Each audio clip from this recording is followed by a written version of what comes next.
you bring up Acuna, which is, it's such an interesting point right now because it feels like the Mets internally aren't convinced that he's ready, right? And they kind of told you that a couple weeks ago. They were honest, like he needs to play every day. He's not going to play every day up here. We wanted to keep him in Syracuse. The worst case happens. They bring up Acuna. Let's call it like it is, Joe. We don't expect Luisangel Acuna to come up here and hit 280 because he wasn't hitting like that in Syracuse, a hitter-friendly atmosphere. But I have the eye test, right?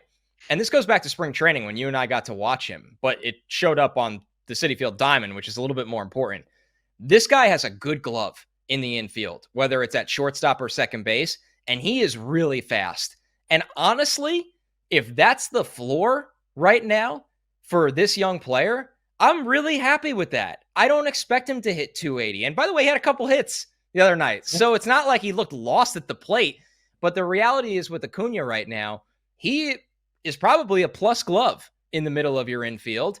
And he's got the best speed on the team, it looks like, potentially. And if not, top 2, top 3 speed. So he could be much further away, Joe. And I've seen this story with the Mets before. I heard it with Michael Conforto for a long time. I heard it with Francisco Alvarez for a long time. They didn't play Mark Vientos when he came up here for God only knows why. I'm not saying Acuna needs to play every single day because I do think they like some of the speed off the bench in situations and the defense off the bench in situations. But I'm also already impressed, dare I say.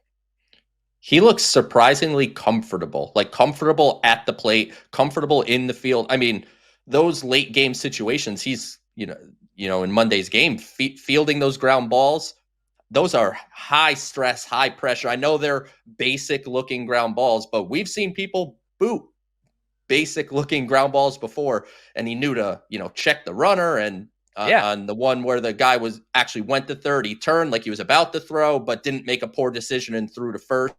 And that led to Diaz striking out the next batter and getting out of the inning. He looks like he belongs in the big leagues. And to your point, for the rest of the season, once Francisco Lindor is back in the lineup, ultimately, I think Acuna's spot is coming off the bench, being a pinch runner, helping with some late inning defense, where Iglesias could slide to third and Acuna goes to second, and you have him and Lindor up the middle.